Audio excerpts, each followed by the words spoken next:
What if I told you the richest royal family on earth isn't just losing money, but rewriting the rules of power? In this chapter, we go inside the trillionaire life of Saudi Arabia's royal family as fear quietly replaces excess. Princes selling palaces, billions frozen overnight, and one man holding the reset button. Stay until the end because we'll reveal the single decision that permanently changed how Saudi royalty lives, spends, and survives. The Trillionaire dynasty behind Saudi Arabia. Long before Silicon Valley crowned its tech kings, a far quieter empire was already operating on a scale the modern billionaire class could barely comprehend. The House of Saud is not simply wealthy by individual standards.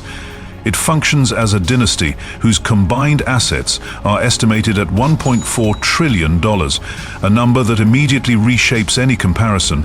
Put side by side, the net worths of Elon Musk, Jeff Bezos and Mark Zuckerberg together still struggle to match the financial gravity of a single royal bloodline controlling an entire nation's resources, land and political authority. This is not personal wealth sitting in stock portfolios. It is dynastic capital tied directly to sovereignty. The turning point began beneath the desert itself. When oil was discovered in Saudi Arabia in the 20th century, it did more than generate revenue. It rewired global power. What had once been a fragmented desert kingdom became the nerve center of the world's energy supply. Through Saudi Aramco, the royal family gained access to a machine that could print wealth at a scale no private corporation could replicate. At its peak valuations, Aramco alone was worth over $2 trillion, generating hundreds of billions of dollars annually in profit. Every barrel pumped from the ground translated into political leverage, military security, and a lifestyle that redefined excess. For decades, this money flowed freely inside the royal family. Thousands of princes received monthly stipends. Private jets worth $300 million became routine. Palaces with maintenance costs exceeding $30 million per month were normalized. Super yachts, valued at $500 million, anchored off private coasts. Art purchases crossed psychological barriers, including a $450 million Leonardo da Vinci painting, acquired not for display but for possession. In this ecosystem, luxury was not indulgence, it was identity. But absolute abundance carries a hidden weakness.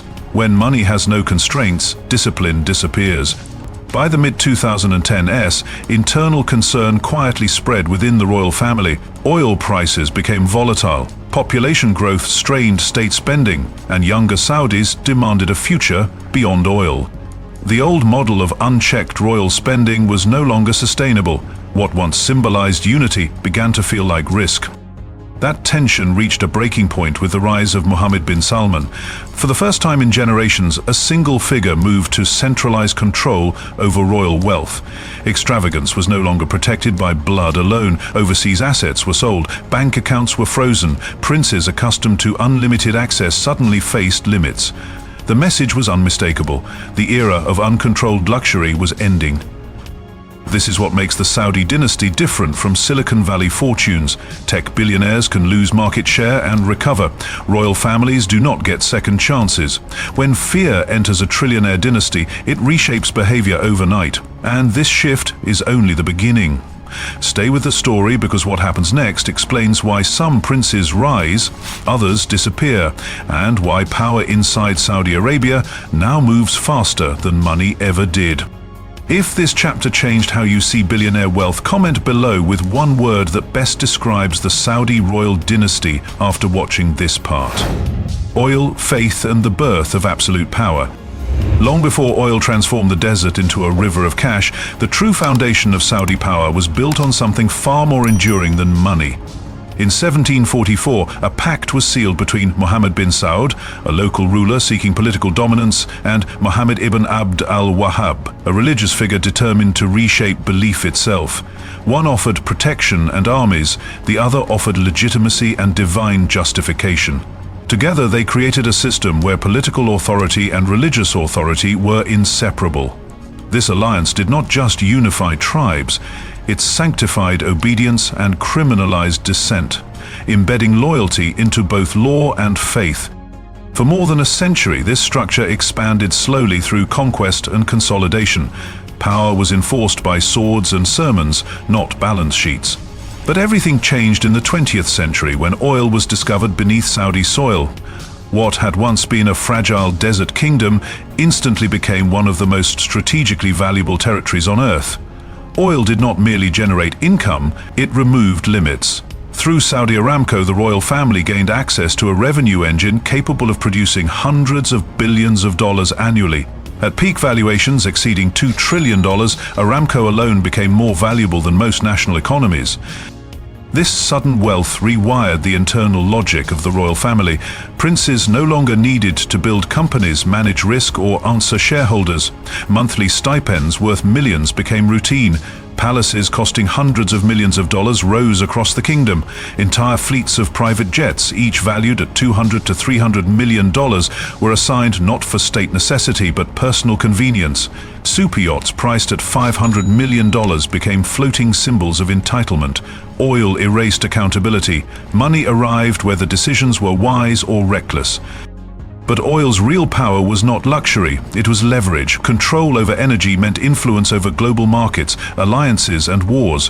Western governments criticized human rights abuses, quietly, if at all, knowing that oil supply disruptions could collapse economies overnight. Faith provided internal obedience, oil purchased external silence. Together, they formed a shield no billionaire could ever replicate. Silicon Valley founders answer regulators and investors. The Saudi royals answered only themselves. Over time, this system produced a dangerous illusion. Wealth felt permanent. Authority felt inherited, not earned. Responsibility dissolved across thousands of royal family members who consumed without consequence. Estimates suggest that supporting the royal household alone cost the state over $2 billion per year, not including palace maintenance, security, or overseas assets. The dynasty grew bloated, comfortable, and slow, and while oil money kept flowing, no one questioned the structure. Yet absolute systems carry internal fragility. Oil prices fluctuate, populations grow, expectations rise. When revenue tightens, discipline becomes unavoidable. The very mechanism that created unchecked power also planted the seed of crisis. Oil was never just a resource, it was a weapon, and weapons reshape whoever holds them. This is the moment where the story shifts, because when a system built on faith and oil faces pressure, it does not reform gently, it hardens. And the next chapter explains how control replaced indulgence, why fear entered palace corridors, and how absolute power began turning inward on its own bloodline. King Salman, Aramco, and the money machine. When King Salman bin Abdulaziz ascended the throne in 2015, Saudi Arabia entered a new financial era, not defined by expansion, but by concentration. Power no longer drifted loosely among thousands of princes, it began flowing upward, toward the center, where money, authority, and decision-making quietly merged. What looked like continuity on the surface was, in reality, a massive restructuring of how wealth moved inside the kingdom. At the heart of this system sat Saudi Aramco, the most powerful cash-generating machine ever built. By 2019, Aramco reached a valuation exceeding $1 trillion, briefly making it the most valuable company on Earth, ahead of Apple, Amazon, and every Western corporation combined. Unlike public companies constrained by shareholder pressure, Aramco functioned as a sovereign instrument. Its profits did not simply fund national budgets, they sustained lifestyles, financed loyalty, and absorbed mistakes without consequence. For decades, the royal family operated under an unwritten rule. Oil money would always cover the bill. Thousands of princes received monthly stipends, housing, security, vehicles and staff, regardless of productivity or responsibility. Conservative estimates suggest the state spent $2 billion per year solely on direct payments to royal family members. This figure did not include palace maintenance, foreign travel, aircraft fleets or overseas estates, many of which cost tens of millions of dollars annually to maintain. Under King Salman, the system did not disappear, it hardened. The distinction between national wealth and private entitlement blurred further. Oil revenue entered the state, but exits were opaque. Royal accounts, state projects and personal holdings overlapped in ways no external auditor could trace. In practice, Aramco became less a company and more a reservoir, one that could be tapped whenever stability, loyalty, or silence was required. Yet this concentration created a paradox. The more centralized the money became, the more fragile the structure grew. Oil prices fluctuated, social spending increased, population growth placed pressure on subsidies, employment, and housing. The old model of unlimited distribution was no longer sustainable. A lifestyle that once felt normal began costing tens of millions of dollars per month for individual princes, especially those with multiple foreign residences, aviation fleets, and private security teams. This was the moment discipline replaced indulgence. King Salman's reign marked the transition from a permissive dynasty to a controlled hierarchy. Financial freedom for princes quietly narrowed. Access to capital became conditional. Aramco's profits were no longer a shared inheritance, but a centralized lever of control. Those closest to the core prospered. Those on the periphery felt the pressure first. Externally, Saudi Arabia still projected infinite wealth. Internally, the message changed. Oil money was no longer guaranteed comfort. It became a tool of alignment. Obedience secured access. Distance invited scrutiny. The money machine did not slow down, but its direction changed. This shift explains why fear replaced excess inside royal circles. When the source of wealth is centralized, power becomes absolute, and when absolute power controls the money, even princes become expendable. The next chapter reveals how this financial consolidation set the stage for purges, arrests, and a new ruler who understood that controlling oil was no longer enough. Control over people had to follow. Mohammed bin Salman, the reset button. When Mohammed bin Salman emerged as the central figure of Saudi Arabia's future, he did not behave like a traditional prince. He moved like a chief executive taking over a bloated corporation. Titles mattered less than control. Speed mattered more than consensus. In a system that had survived for decades on compromise and inherited privilege, MBS introduced a single disruptive idea: no one was untouchable. The defining moment came in November 2017. Without warning, dozens of princes, ministers, and billionaire businessmen were summoned to the Ritz-Carlton Riyadh, a property that normally hosted diplomats and global executives. Overnight, it became a detention center. Accounts were frozen, travel bans were imposed, private jets were grounded. For weeks, the world watched as some of the kingdom's most powerful figures disappeared behind closed doors. The outcome was unprecedented. More than $100 billion in cash, assets, company shares, and real estate were transferred back to the state. Palaces changed ownership, stakes in major corporations were surrendered, offshore accounts were quietly repatriated. What looked like an anti-corruption campaign functioned, in practice, as a financial reset. Wealth that had drifted away from the center was pulled back in a single sweep. This was not merely about money, it was about rewriting the rules of power. For generations, Saudi princes operated with assumed immunity. Under MBS, immunity was replaced with conditional loyalty. Access to capital now depended on alignment. Silence became currency. Survival required obedience. At the same time, Mohammed bin Salman unveiled Vision 2030, a blueprint to re-engineer the Saudi economy. Oil, while still dominant, was no longer presented as the future.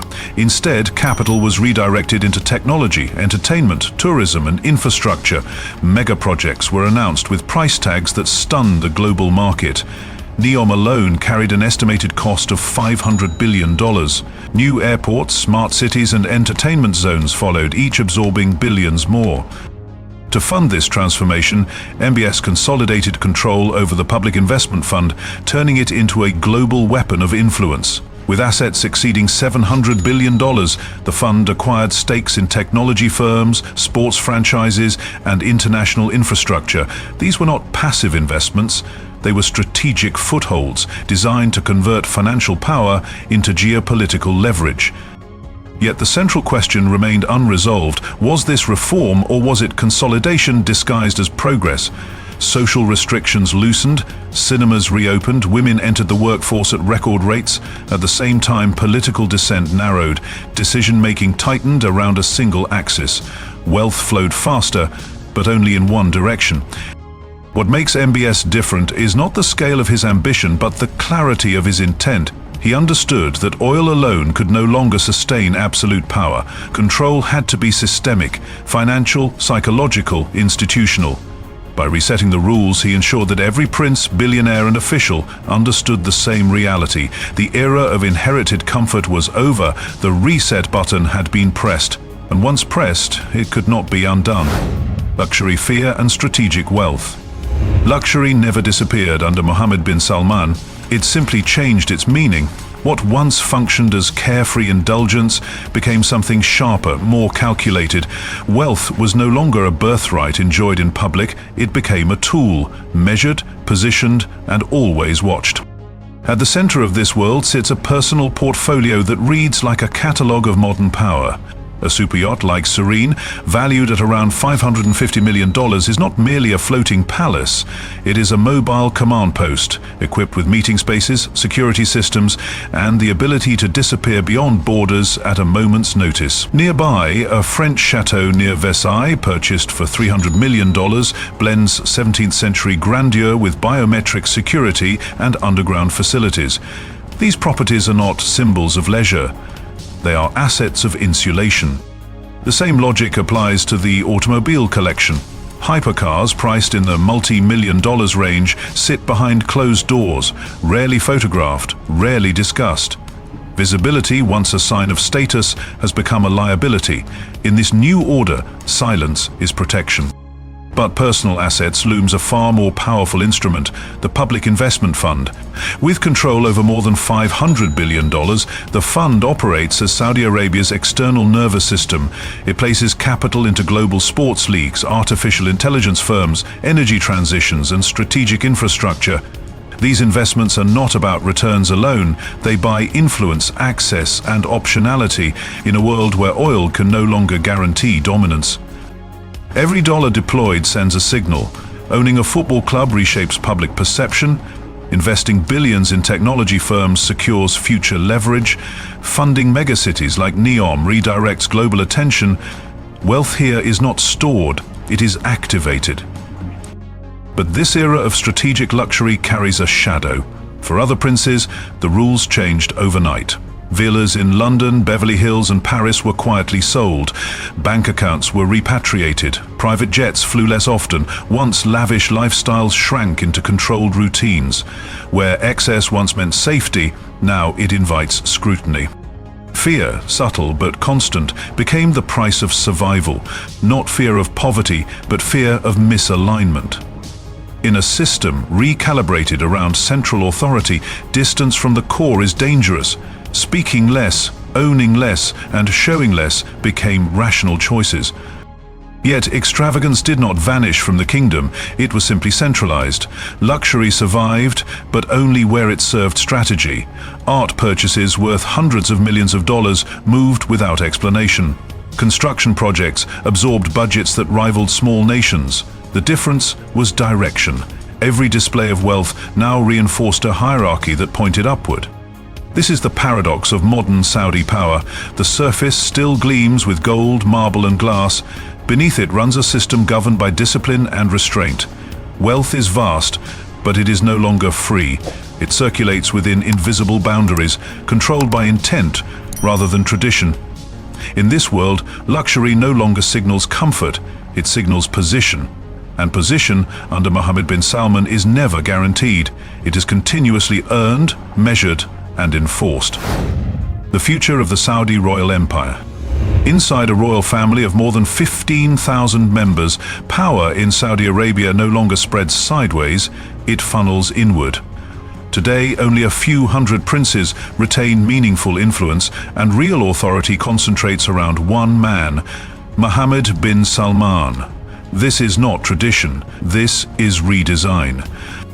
For decades, the House of Saud functioned like a loose federation. Senior princes controlled ministries, younger royals lived on stipends worth tens of millions of dollars per year, backed by overseas real estate, private jets, and quiet privileges. That system bought loyalty, but it also created paralysis. Decisions stalled, rivalries festered. Under MBS, that era ended. Power was consolidated with speed. allowances were audited, assets quietly repatriated. London mansions worth $50 million and Riviera villas valued at $30 million disappeared from royal balance sheets. Private jets grounded, yachts sold. Wealth did not vanish, but permission to display it did. The royal family shifted from aristocracy to hierarchy. Externally, Saudi Arabia grew stronger, not smaller. Strategic alignment with the United States unlocked deals measured in hundreds of billions of dollars. Defense agreements, energy coordination and technology partnerships redefined Saudi Arabia's role in global capital flows. These were not symbolic gestures. They were structural commitments shaping decades ahead. At the center of this strategy sits the Public Investment Fund. With assets exceeding $700 billion, it operates like a sovereign hedge fund, acquiring stakes in artificial intelligence, global sports leagues, logistics corridors, and megacities. When oil prices fluctuate, these investments are designed to keep influence steady. It is wealth deployed as insulation. Yet consolidation carries risk. When power narrows, accountability tightens. Loyalty becomes personal, mistakes echo louder, succession questions sharpen. The same structure that creates efficiency can magnify instability if expectations outpace results. Inside the kingdom, social reforms raise the stakes further. A younger population judges success not by lineage but by jobs, housing and mobility. Vision 2030 must deliver outcomes, not slogans. Failure would not weaken the dynasty quietly, it would test it publicly. Saudi Arabia now stands more disciplined than ever, more influential than ever, and more exposed than ever. This empire is no longer protected by tradition alone, it is betting on execution. The question is unavoidable. Is absolute control the foundation of long-term stability or the beginning of a far riskier chapter? Share your thoughts in the comments and stay with us as this story continues to unfold. This chapter of Saudi Arabia's royal story leaves us with three powerful lessons. First, unlimited wealth is never truly unlimited. Even a dynasty worth over $1 trillion can be forced to change when control, discipline, and survival replace tradition. Second, real power doesn't always look loud. Mohammed bin Salman proved that authority today is about speed, centralization, and decisive action, not ceremony or inheritance alone. And third, luxury is only safe when it aligns with strategy. Palaces, yachts, and supercars mean nothing if they don't serve long-term influence and stability. The Saudi royal family is no longer just spending money. It's managing fear, loyalty, and the future of an entire nation. If this video gave you a new perspective on how trillionaire dynasties really operate, hit like and subscribe to support the channel. And don't miss part 4, where we go deeper into what comes next for the Saudi Empire and who might rise or fall when the spotlight fades.